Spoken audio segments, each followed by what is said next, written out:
All right, so Ms. Turner, you filed a motion to set aside the consent agreement. Explain why. Well, one thing is because I couldn't agree to move out exactly on that day. My furniture and everything, my house has been in mold for 3 years, so I can't just, remove everything like that. By the way, that caption, if you're on the mobile device, it basically just says motion to set aside, which, if you weren't familiar with what that is, that's basically just a request to the court to cancel or invalidate a previous order or agreement. So it looks like there was already a previous order or agreement, and she filed a motion to set it aside. And of course, it's relating to Section 8, I'm assuming. But let's just go ahead and get back into it and get the full context. But first, if you guys could like the video, I greatly appreciate it. Only takes a second. It actually helps out more than you know. And also, if you could hype. It's gonna cost me a little to even get my furniture clean in order to get the mold stuff out of it.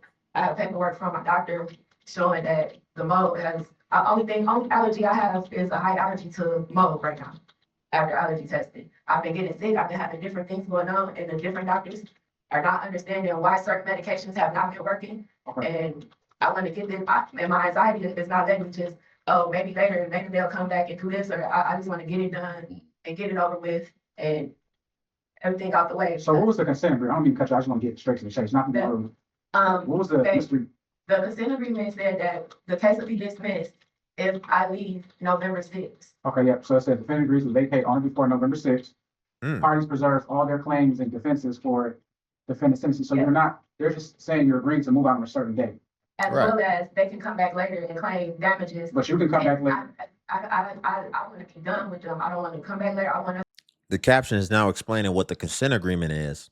And what it's saying is a consent agreement, a settlement agreement reached by both parties and then approved by the court. It often has the same force as a court order. So it looks like they agreed to something or are trying to agree to something. And yeah, it looks like that's going to be just as strong as if a judge put out an order. But so if there's already a consent agreement in order and now she's trying to dispute that, it's kind of silly because that's what you already agreed to and settled to. To finish this and get this over with. And I told Darren that before I had commitments for those payments months ago, but I was putting in work orders about stuff that he ignored until the first inspection. July 29th was the first city inspection it's had since before I moved in. I moved in 2022. It was the first one. And in that inspection, the same thing that we had our first court date, June 3rd. And June 5th, I had put in some work orders. And the same stuff that I put in on the work order on June 5th was the same thing that he got, that the inspection failed for on July 29th. And it's like, it's just showing that he didn't care. Like I said, I have these work orders. This one is from July 1st. I mean, not work orders, but commitments. This one's July 1st. This one is June 27th. How much were the commitments? This one is $1,250. This one is $352. And I went and gave them this $352. I had another one for $500. I went and gave them this $352 on a good faith, and thinking that we could work something out because I started trying to work. Like I was working at McLaren. I told Darren, like, can we just get everything settled? Like I don't even want to move. I want to keep, but he can't. He ignored me. Okay, so one second. Mr. Dates, Yes, Your Honor. a response to the motion to set aside. So just to kind of put all this together so we have some context of what we're really reviewing. So basically, this is just a clash between the landlord and the tenant. And basically, the tenant is refusing to move out, despite they had a signed agreement, which I'm assuming is the consent agreement. And now what she's going to ultimately do is try to demand a trial, even though they already had an agreement, which means that's a court order that's enforceable, just like if a judge put in a court order. But it was something that you actually consented to and signed on and agreed on. So it looks like that. It looks like she may be trying to renege on her previous agreement that she made. And if that's the case, then you can understand why this guy, the landlord, is looking so tired. Like, if it's not one thing, it's another, if that's the case. Consent agreement. I guess the only thing is she's saying she can't be out by November 6th. And I guess she wants to waive her claims. And what I'm deducing is she's wondering if we can get a new date to move out and everyone waive their claims. No, I want. You say you want to be over and I want done. us to finish our process. Yeah, I want us to finish our process. Right, process of, What they were coming for a money judgment. They don't deserve nothing. I feel like I should get what I paid back. Because every month I got Oh, paid by Mr. and didn't complete anything. And now I have oh, issues that I have to deal with that I've been dealing with. Like my daughter couldn't even live in my okay, house so no one more second, because all of right, her asthma. one second, go ahead, Mr. Davis. Thank you, Your Honor. My office took over this case. The last time I met with Ms. Turner was the first time I handled the case for Unity Park. We reached a conditional dismissal for her to vacate by the 6th, as I indicated on the record that day. It sounded like Ms. Turner had a counter complaint that was never filed, or she wants to seek a counter complaint for damages. My client had money owed, and we disagreed that day for possession only.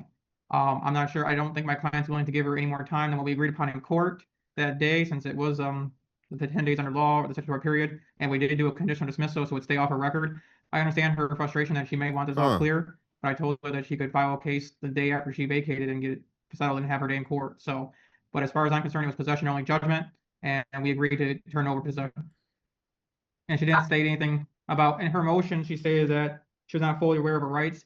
Since the case was pending since June, I have a hard time believing she doesn't understand all her rights and been in multiple court hearings. So I Oh, asked that the motion be Lord. denied. So y'all see how this, and you know what's frustrating about this?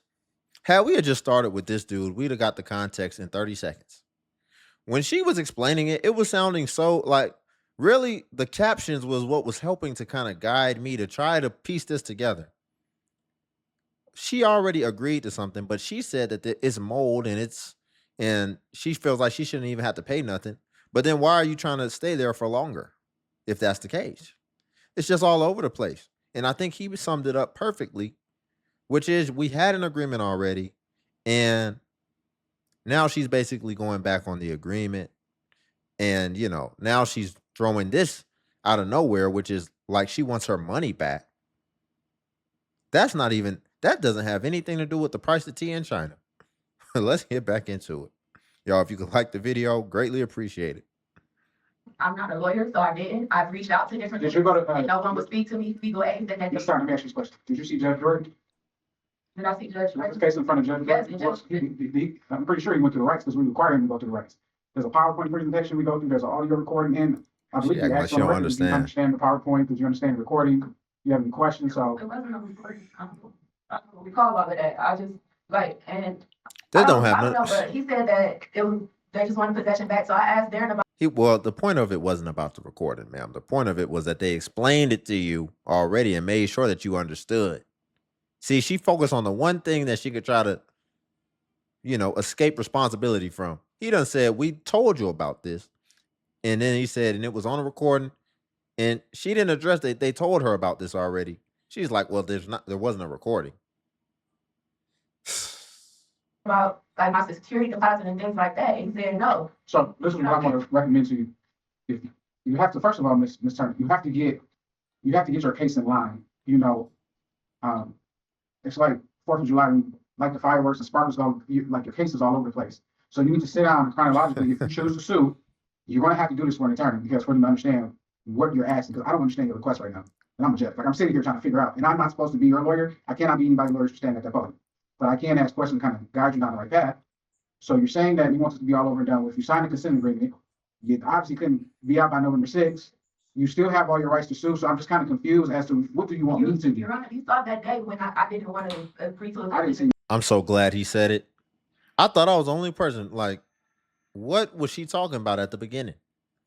Okay, cool. So nobody really understands what she's talking about. Nothing. Let me tell you something. Ain't nobody in this world will ever get me to agree to something I don't want to do. Okay, well, I kept expressing that I didn't want to do that. I got the recording, Ms. Turner. Now, Ms. Turner, everything here is recorded. I go back and look. He told you outside, I didn't want to agree to it. He said, you asked him, did we talk about it? And he Well, told I'll you. go back and review the recording. And I said that I really didn't want to agree to that. Because I would have never put this on the record if you didn't want to agree. And I think him ethically wouldn't have went forward with it. And then you were explaining to me, like, what, they don't want a money judgment, they just want, and it's like, I really wanted to, I want to get this to, I don't want them to feel like. All right, well, you know what? I'm going to grant it. Now, here's the deal. There won't be another consent agreement in my court. So you're going to have to figure this out. This could end up with eviction on your record, which will make it difficult for you to get another, because I think what they were trying to do was not for you to have an eviction on your record. Because people who rent out property and see eviction on people's record, that's hard for them to say yes to you. What they're trying to do is get, Mr. when I move out, because I was in a project-based voucher, Michigan's giving up to $3,000 to owners of those homes if they, if they say they have damage beyond wear and tear.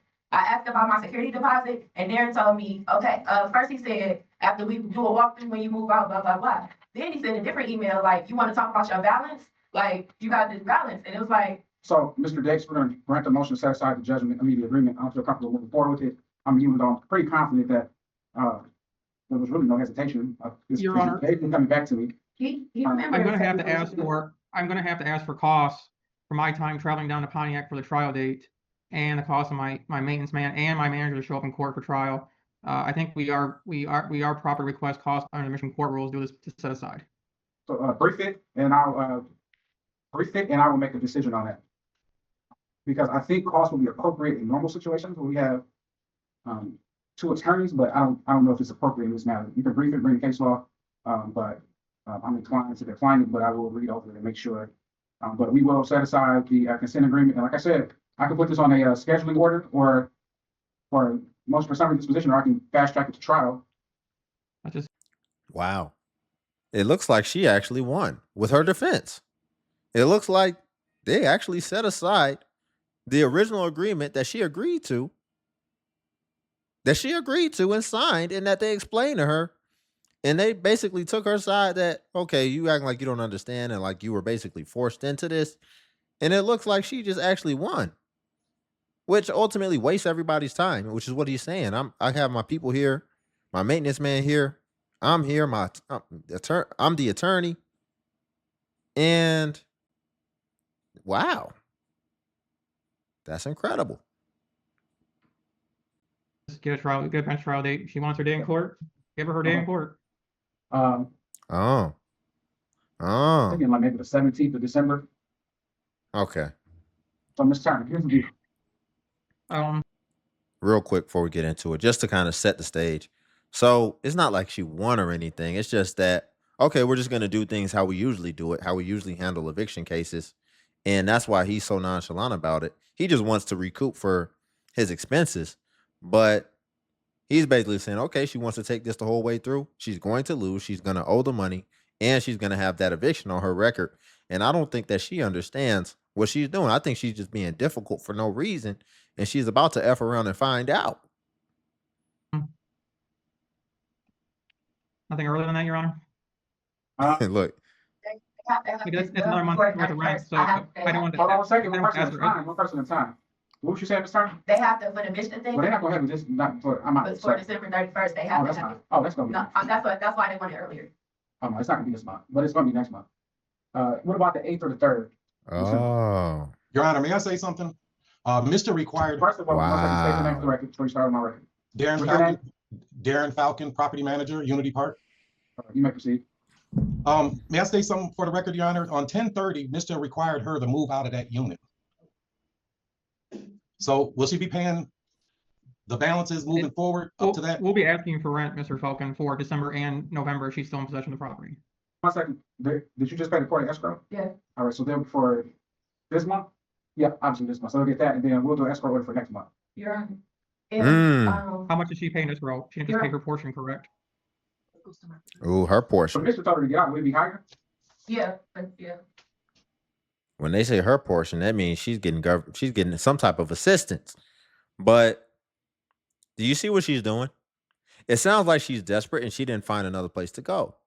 So because that original agreement was going to have her moving out on a specific date, now it looks like she's willing to jeopardize her entire future just to get an extra month. And when they're talking about escrow, basically, if you want to be going back and forth in court and extending things, then they force you to put the money that you would owe for that next month in escrow so that if you lose, they will automatically get their money, especially when you're stalling the case. So that's what they're referring to. And that's why he's asking, is she going to put the next month's rent in escrow as well? Because she just bought herself some more time since they have to actually go through the regular eviction proceedings instead of going with the original agreement where all they wanted was possession and she had to be out. Interesting. Let's see if she has the escrow to be able to push it another month. Yeah, so I think her portion was for, yeah, I think it'll be higher. Yeah, it would be. How much did she put in escrow?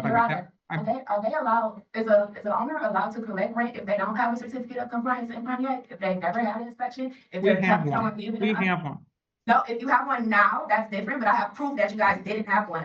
And you can't have one because October 21st, the inspector falsified that document, and you guys, while I was at the city hall, they called Darren, and Darren went into my home unannounced with no permission. I called the police, they met me there, and they sent them pictures saying that they finished the stuff that failed the inspection. They sent pictures to them. So I went in my house into my bathroom and I. Ms. Turner, you don't have standing to bring claim from Mishta. If Mishta paid it, you don't have standing to collect that money unless you have a counter complaint or some kind of connection with Mishta. So that's what the whole point of this case is, that we're just giving up possession. Uh-oh. He's kind of flustered. You know what's funny? People on government assistance, especially these women on, really just a lot of women in general, boy, they know these laws. They'll have an attorney flustered the way they know these laws. They'll be in destitution, Section 8, SNAP, all that. And they'll know the laws a little bit. They will know the laws. And the way she laid that out, she had him lose his cool for a second. 1 second. So December 8th, 25 at 2:30 p.m. Not be in person, Ms. Turner. Give you a lot of leeway. Ms. Turner, you about to get the other side of me. Relax. All right. I think there was a payment made. How much was the escrow payment you made? 116. How much was that? 116. And when did you make that payment? It's not enough, Your Honor. It's gone up. 116. Stop paying. So she's responsible for the full portion now going forward. Which, if Darren So- wants to tell me how much that was. If Ooh. they're authorized to be able to collect rent without being certified. Are you still in the park? He being spiteful now. He's like, now she got to pay the full rent because he knows she don't got that full payment to be able to extend this case and they not get possession. But dang, her portion was only like $100 and something. Oh, that's Section 8. Yeah. Well, that's a month to month. And that was only, if they're, when they get certified. Okay. So what's the normal rental rate? What's our rental rate? Darren, what's the full rental rate? We're looking it up, Your Honor. So the escrow order for that amount. Just give me 1 second. I think she's on page 4 or 5. So while you're looking at up, December 8th, you gotta come here correct. You gotta come here. I'm not asking you to be a Harvard lawyer, okay? I'm not asking you to be a Harvard lawyer, but you gotta line your case up better than what you are. It's all over the It's place. really hard, Your Honor. Like I said, my mind is not even normal anymore. Okay. Like, I've been in the house of code for 3 years. So Ms. Turner, this is what you need to do. You need to reach out to Lakeshore. You need to reach out to, Lakeshore is another, I think legal aid to see if they, because there are income requirements that you probably, They send me emails saying that they don't have, attorneys to help me. They don't have enough, people on staff to help me. Like, I've been reaching out. I have an email. go back down there and let them know that you got a bench trial coming, you need some help. You know, that's never an excuse. But They probably looked at her case and was like, ma'am, we're not finna waste attorneys just to come lose. there's not enough people. I mean, the work still gotta get done, people still gotta get help. If there's any issues, just come here to the courthouse, and I'll give them a call. But you need to have some kind of representation, because your case is all in place, you need to line it up. So I'm waiting on those rental numbers. Darren, what's those numbers? Yep, we're pulling it up now. So just have, Mr. Gates send an order What's the over. rent? We have a bench trial on 12/8. 1737 is market rate. I'm sorry, Your Honor. Market rate, or is it the rent? Not 17, I would say. See, We- The 1738 is market rent. 1737. 1737, excuse me, Your Honor. All right, and all right, that's still not compliant with the city of Pontiac inspectors. all right. So I think November needs to be in. Give you 2 weeks to have that in, and then December needs to be in December 1st. And then we'll go from there. Once you get an escrow order, your motion is granted, so you're all set. Is the trial December 17th? December 8th, December 8th at 2:30 in person. All right, You're right, we're all Thank you, Your set. Honor. Thank you. good. Do I need to go back down there to get that file? I think she brought it up. That's right, we'll take it down, you know, we'll have it. So you're all set. I'll go get it, because I need the copy. That's what I was, Copy of, last year's court with Judge Gross, which he ruled in my favor for the same situation. That's still going on. I don't know what you're talking about. That's what she's supposed to be bringing up, from 424 Oh, I four. mean, I got the judgment for defendant, no back rents, late fees, or legal fees awarded, C order. I don't see what that order is, but we'll find it in the file. I should go back down here. Again, Your Honor, I know Ms. Turner's gonna try to bring up Judge Gross's ruling, but I don't think, I'm not to file a motion in limine, but I think the issues need to be just to habitability and to render as a rental license and to the amount owing. We can't have her bring any kind of counter complaint in or anything like that. I think that's order in here. That was on April 24th, right? In front of Judge Gross, they said that I owe $2,246, but when they went and did the credit to my account, they only put $1,600. All right, so I see an order here, it's a dismissal, it's not an order, it's a dismiss for the reason stated on the record, there's nothing in here stating what happened at the proceeding except for no back rents, late fees, or legal fees awarded. I don't even know what was asked for, so it's kind of a bare file, but, I have the paper from what they was asking for. all right, well, we'll get it all together, we're all set. Thank you, Your Honor. I'll call you in a minute, Darian. Okay. It don't really seem like, it seemed like she just be wasting people time, man. You already agreed to something, now you about to waste everybody's time. They wasn't expecting to have to go to trial. They got to retain that attorney for trial. Looks like she already had a case before. I thought that I was about to give her a lot of credit, because I thought that they were basically saying that she's won a case against them already, but then he said they weren't requesting anything in that case. So I think she might have misunderstood, because nothing happened against her that she thought that she won, but it looks like they weren't even requesting anything or whatever the case. Maybe she filed it, who knows? But she's going to take the risk of getting that eviction on her record, and they wouldn't be in there if you didn't owe. So I guess now her argument is basically it's uninhabitable in some way, but yet she's buying more time to stay there because she initially said mold or whatever the case. Who knows? That was an interesting one, though. It started off a little slow, but it definitely picked up. And I got to give her credit. She knows a little bit of what she's talking about. She just doesn't know how to organize it, right? And that's the thing with any information. People can know information, but if you don't know how to organize it and have it in a way where you can pull it out, in the moment, then it really doesn't matter. And I think that's the case with her. She has the information. She knows some things, but she doesn't know how to actually organize it so that she can leverage it more effectively, and just do things the right way. But interesting case, y'all. Again, if you like the video, I greatly appreciate it. When you like it, it helps out more than you know. I'm able to get new equipment. So if you like the video, I greatly appreciate it. Also, if you could hype the video, hype is a new feature that YouTube offers where it helps smaller content creators like myself. And basically when you hype, it actually pushes us to the extent where it pushes the larger content creators. So you just press the hype button, then it shows the points. And since I am a smaller content creator, we actually get more points per hype. And then also Patreon's link below if you want to see self-improvement content as well. But until then, I'll catch you in the next video.